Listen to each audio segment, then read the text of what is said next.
There is a kitchen in Tokyo right now where a mother is quietly preparing dinner for her family. Her counters are spotless. Her cutting board has already been washed twice. And if she walked into the average Western kitchen tonight, yours maybe, there is one thing she would notice in the first 10 seconds that would make her put down her bag, turn around, and deeply question how we live. It is not the dishes in the sink. It is not the crumbs on the floor. It is something almost every Western family does without thinking, something you probably did this very morning. In Japan, the kitchen is not just a room where food gets made. It is a place of respect.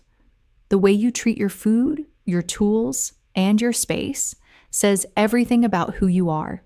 And there are 7 ordinary Western kitchen habits that feel completely normal to us, that would genuinely horrify a Japanese person watching.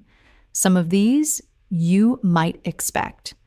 But habit number 4 is so common in Western homes that most people would swear it is the clean, careful thing to do. And in Japan, it is seen as one of the most quietly dangerous mistakes you can make.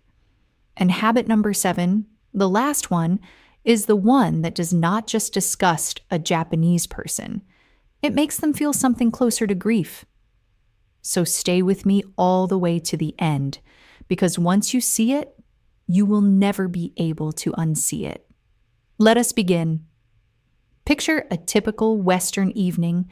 You pull out one cutting board, you slice the raw chicken on it, then you give it a quick rinse, maybe, and you go right ahead and chop the cucumber, the tomatoes, the lettuce for the salad. One board, one knife, one dinner. To most of us, this feels efficient. Fewer dishes, less fuss, less time at the sink. But to a Japanese cook, this is almost unthinkable. In a traditional Japanese kitchen, the cutting board, the manaita, is treated like a sacred surface. Many households keep separate boards entirely, one for raw meat and fish, one for vegetables, and sometimes a third, reserved only for foods eaten raw, like fruit or sashimi. The idea of the same surface touching raw chicken and then fresh cucumber with nothing but a splash of water between them is not just careless to a Japanese cook. It feels genuinely unclean in a way that runs deeper than germs. It feels like disrespect to the food and to the people you are about to feed. And here is the part that should make you pause. They are not being dramatic. Cross-contamination from shared cutting boards is one of the leading causes of foodborne illness in Western homes. That stomach bug you blamed on a restaurant last year, it may well have started on your own counter. The Japanese instinct here is not superstition. It is wisdom that we quietly abandoned somewhere along the way in the rush to make dinner faster. So before we go any further, ask yourself honestly, how many cutting boards are in your kitchen right now? And what touched them last? If that question made you even a little uncomfortable, good.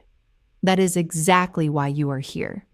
And trust me, habit number 3 is going to be so much worse. Now let us move to something we have all done late at night. It is the end of a long day. The pan is greasy, the rice is stuck to the bottom, and you tell yourself the magic words, I will just let it soak overnight. So you fill the sink with water, drop the dishes in, and walk away feeling like you have actually done something responsible. In Japan, this one habit alone would horrify almost anyone who saw it. A sink full of standing water with dirty dishes floating in it is not soaking to a Japanese person. It is a small, stagnant pond sitting in the heart of your home, growing bacteria quietly through the night. The entire Japanese approach to the kitchen is built around keeping things moving. Clean as you go, wash immediately, dry and put away, leaving food-covered plates to sit for 8, 10, 12 hours in warm, still water is the opposite of everything they value. There is a beautiful idea buried in the Japanese mindset here. The belief that a clean kitchen tonight is a gift to the version of you who wakes up tomorrow. When a Japanese cook finishes dinner, the kitchen is reset, spotless, calm, ready. The morning belongs to breakfast, not to last night's mess waiting in the sink like an accusation. Imagine waking up to a kitchen that is already at peace. That is what they protect. And now, let me stop you for a moment, because if you think leaving dishes overnight is bad, wait until you hear what we do with our sponges. That is coming up next. And honestly, it is the one that made me change my own kitchen the very same day I learned it. Go into your kitchen in your mind and look at your sponge. Really look at it. How long has it been there? A week? A month? Longer? When was the last time you actually replaced it? Not rinsed it, not squeezed it out, but replaced it entirely? If you had to stop and think about that answer, you are not alone. In most Western homes, a sponge lives until it physically falls apart in your hand. We use it on the plates. We wipe the counter with it. We scrub the sink with it. Then we squeeze it out and leave it sitting damp by the faucet, ready to do it all over again tomorrow. This is the habit that makes Japanese people genuinely recoil, and the science backs them up completely. Studies have found that the kitchen sponge is often the single dirtiest object in the entire home. Dirtier than the toilet handle. Dirtier than the trash can. By a wide margin. It is warm. It is wet. It is full of tiny food particles. And that is exactly the environment bacteria dream of. And what do we do with that bacteria-soaked object? We rub it across the surfaces where we prepare our family's food. In Japan, the relationship with the sponge is completely different. Many households replace them constantly, some weekly, some even more often than that. Sponges are frequently color-coded by task. One color for dishes, another for the sink, another for the counters, and they never cross over. After every use, they are wrung out completely and left to dry fully, because a Japanese cook understands something in their bones. A damp sponge is a living thing. A dry one is not. Underneath all of this is a principle worth remembering. In Japanese culture, cleanliness is not a chore you perform once things get dirty. It is a continuous state you maintain so that things never get the chance to get dirty in the first place. And the sponge is where that whole philosophy becomes visible. So here is my honest challenge to you. When this video ends, walk to your kitchen and throw your sponge away. Just do it. Because everything I am about to tell you in habit number 4 builds on this. And it is the one that most people get completely, confidently wrong. This is the one I promised you at the very beginning. The habit so common in Western kitchens that most people are absolutely convinced it is the clean, careful, responsible thing to do. Washing raw chicken under running water before you cook it. It feels right, does it not? You are rinsing off the slime. You are cleaning the meat. Your mother did it. Her mother did it before her. It seems like the most basic hygiene in the world. But to a Japanese person, and to food scientists everywhere, this is one of the most quietly dangerous things you can do in a kitchen. Here is what is actually happening when you do it. When you hold that raw chicken under the tap, the water hits the surface and sprays tiny invisible droplets in every direction, up to 2 or 3 feet around your sink. And those droplets are carrying bacteria. Campylobacter, Salmonella. They land on your faucet handle, on your counter, on the clean dishes drying nearby, on the vegetables you just finished chopping. You did not clean the chicken at all. You took the danger, turned it into a fine mist, and spread it across your entire kitchen. And here is the truly painful irony. The heat of cooking would have killed every single bit of that bacteria on the chicken anyway. The only thing washing it accomplished was contaminating everything around it. In Japan, raw poultry and fish are handled with enormous care. But the instinct is never to splash and spray. It is to contain, to control, to keep the raw and the clean strictly, absolutely separate. The very idea of raw chicken water misting invisibly across a kitchen would make a Japanese cook physically recoil. So this is the habit to stop. Not next week, not someday, today. If you take nothing else at all from this video, take this one thing with you. And take a breath, because we are now past the halfway point. But I need you to stay with me, because habits 5, 6, and 7 are the ones that reveal something much deeper than bacteria. They reveal the way we actually feel about food. And that is where it gets uncomfortable, in a completely different way. We have looked at what we touch. We have looked at what we prepare. But now we need to look down. Because the next habit is something we do step by step, every single day, completely blind to the microscopic trail we are leaving behind. Look down at your feet. In most Western kitchens, we cook in whatever we happen to be wearing. The shoes we wore to work, to the store, across the parking lot, down the street. We walk in from outside and go straight to the fridge, straight to the stove, tracking across the very same floor where we drop food, where children sit and play, where crumbs fall, and sometimes get picked right back up. To a Japanese person, this is deeply, instinctively wrong. You already know that in Japan, shoes come off at the door, but it goes so much further than a custom or a tradition. There is a genuine, felt belief that the outside world is contaminated and the inside of the home is clean, and the two must never be allowed to mix. The floor of a Japanese kitchen is a space where food can be trusted. Wearing the same shoes that touched public bathrooms, city sidewalks, and crowded stations onto that clean floor, and then preparing food right above it, collapses the entire boundary between clean and unclean in a single step. And when you really think about what lives on the bottom of a shoe, the bacteria, the residue from every single surface you crossed all day long, it becomes very hard to argue that they are wrong. We simply stopped noticing what we were carrying inside. The Japanese kitchen floor is kept so clean that dropping a piece of food on it is not a disaster.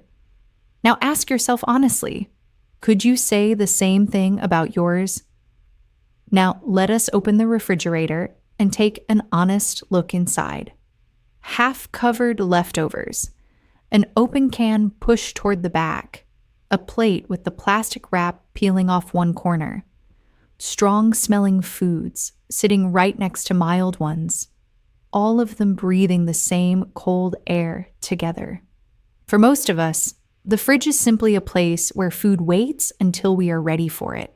But for a Japanese cook, the fridge is an extension of the kitchen's discipline, and the typical Western fridge would trouble them the moment the door swung open. In Japan, food storage is treated with real intention and care.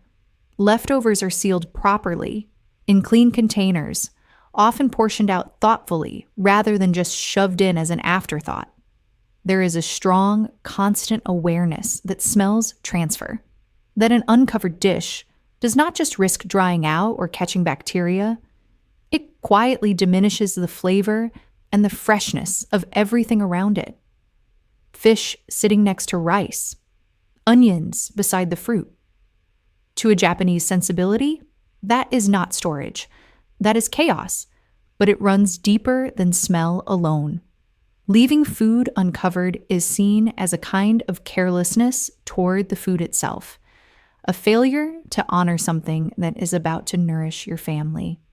In a culture where even a single grain of rice is treated with respect, An uncovered plate of leftovers tossed into a crowded, disorganized fridge feels almost thoughtless.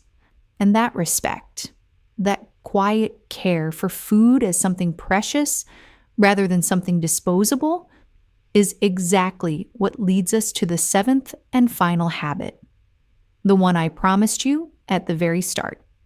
Before I tell you what it is, I want you to understand something. The first 6 habits on this list are about bacteria, about contamination, about physical hygiene. They would make a Japanese person uncomfortable the way most things make us uncomfortable. A little squeamish, a little judgmental, a little disbelieving. But this last habit is different. This one does not just make a Japanese person uncomfortable. It produces something that feels closer to moral injury, a deep, almost physical revulsion, not at the dirt, but at the values it reveals. And once you understand why, you will see it everywhere, throwing away food. In Western kitchens, this is completely routine. We overserve ourselves. We do not finish the plate. And we scrape the leftovers straight into the bin without a second thought. Half a plate of rice, untouched. Vegetables no one felt like eating. The ends of things, the crusts, the extras, straight into the trash. We do it so casually that we do not even recognize it as a habit at all. To a Japanese person, this is the most quietly sickening thing on this entire list. There is a word in Japan, Mottainai, and it carries a weight that is genuinely hard to translate.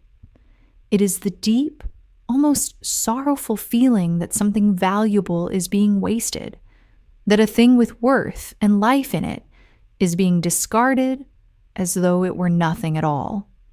And food, above everything else, is treated as precious. Children are taught to finish every last grain of rice in their bowl. Meals begin with a single word of gratitude, itadakimasu, that quietly acknowledges the lives and the labor and the earth that brought the food to the table in the first place. So when a Japanese person watches food get scraped thoughtlessly into the trash, they do not just see waste. They feel it in their chest in a way that a cross-contaminated cutting board or a bacteria-laden sponge never could. Because those are mistakes of habit, of ignorance, of not knowing. But this is a statement of values. It says, the food did not matter enough to finish. The farmer who grew it did not matter enough. The animal or the soil it came from did not matter enough. And the family it was made for, they did not matter enough to plan more carefully. That is what a Japanese person sees when they watch us scrape our plates into the bin. Not just a habit, a window into something much deeper about how we relate to what sustains us. And maybe that is the real lesson hiding underneath all 7 of these habits. Because in the end, a Japanese kitchen is not clean because of rules. It is clean because of care.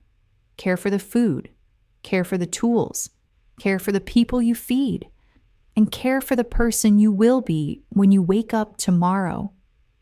Every single habit on this list, the cutting boards, the overnight sink, the sponge, the chicken, the shoes, the sealed leftovers, the finished plate, all of it flows from that same quiet source. And the truth is, we did not lose these habits because we are careless people. We lost them because life got fast, and somewhere along the way, we just stopped noticing. But noticing is exactly where it all begins again. So tonight, try just one thing, not all 7. Just one. Throw away that old sponge. Or seal your leftovers properly before you go to bed. Or slip off your shoes before you step into the kitchen. Pick one. Do it tonight and notice what it feels like. Not just in the kitchen, but in the way you move through it. One small change, one quiet shift. That is all it ever takes to begin. If this opened your eyes even a little, tell me in the comments, which of these 7 habits are you most guilty of? Be honest. I have a feeling for most of you, it is the sponge, but I might be wrong. Surprise me. And if you want more of these small, beautiful Japanese habits, the ones that quietly transform an ordinary home into a calmer, cleaner, more intentional place, everything is linked below this video for you. Take a look when you are ready. Until next time, take care of your kitchen, and it will take very good care of you.